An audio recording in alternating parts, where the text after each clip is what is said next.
Assalamualaikum warahmatullahi wabarakatuh.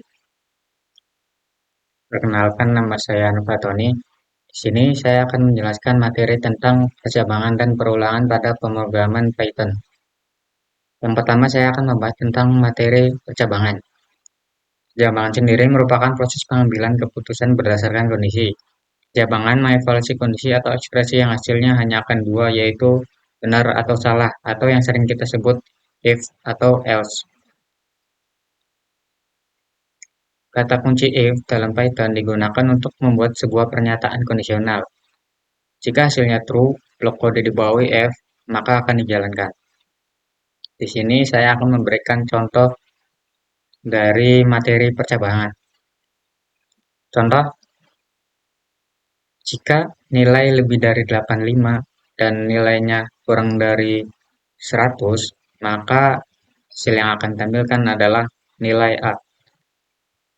Dan jika nilainya lebih dari sama dengan 50 dan nilainya kurang dari sama dengan 84, maka hasil yang akan tampilkan adalah B. Dan jika tidak, maka hasilnya adalah C.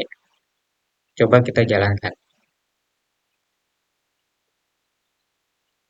Di sini hasilnya langsung terlihat bahwa nilai 90 hasilnya adalah nilai A karena nilainya lebih dari 85 dan kurang dari 100.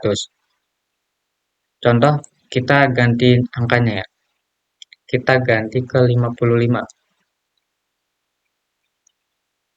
Lalu kita jalankan, maka hasilnya adalah B karena 55 merupakan nilai yang di atas 50 dan di bawah 84. Kita akan coba contoh lain.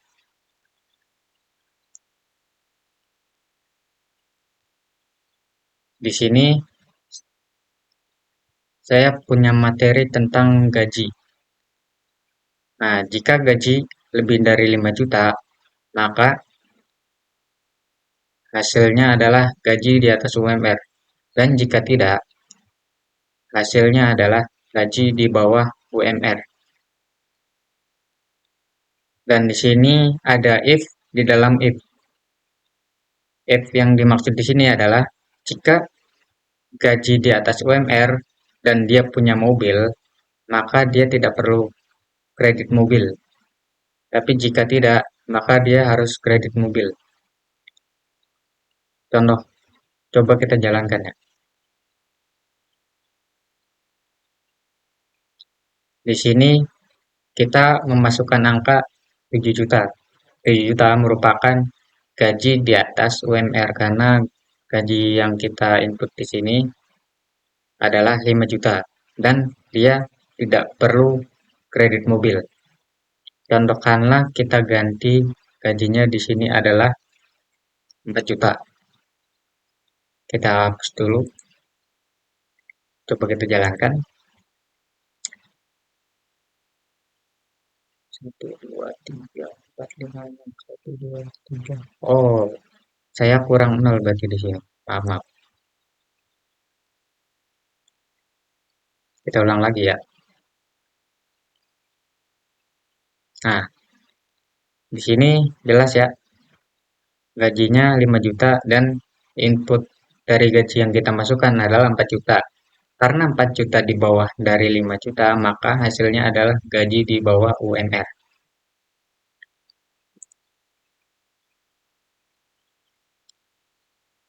Baik, selanjutnya saya akan membahas materi tentang perulangan.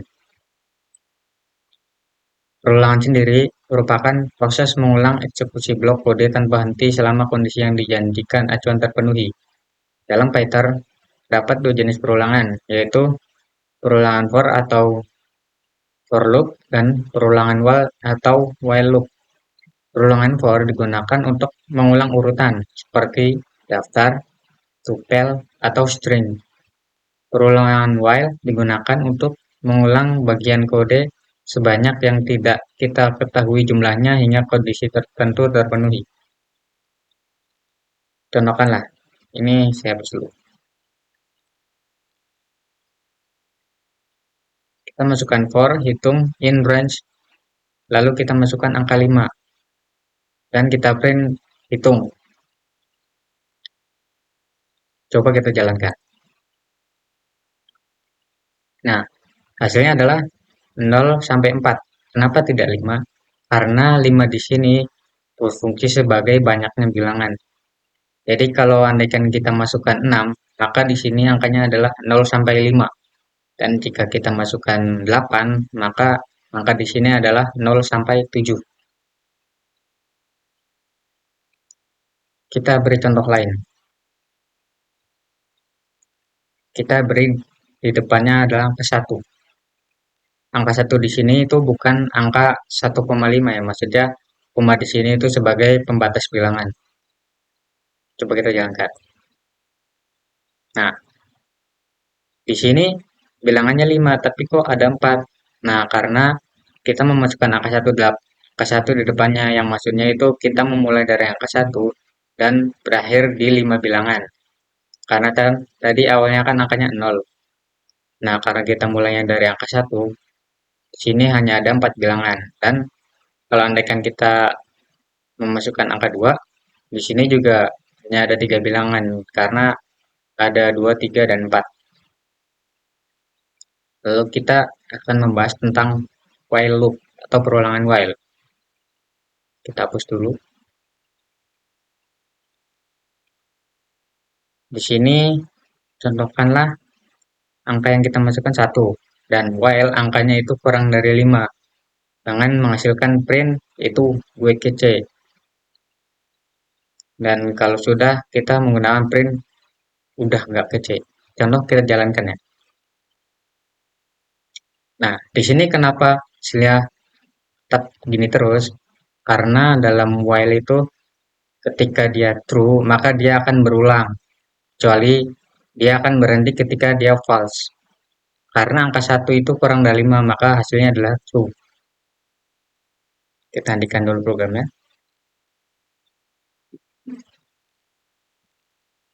Maka contohkanlah kita ganti seperti ini. Kita masukkan angka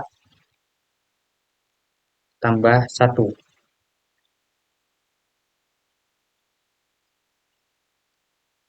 Nah, dia akan menghitung sampai jumlah bilangan kelima.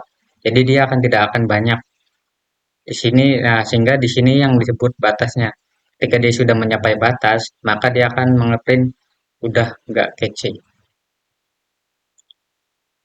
Ya, mungkin hanya ini materi yang bisa saya sampaikan. Kurang lebihnya mohon dimaafkan. Assalamualaikum warahmatullahi wabarakatuh.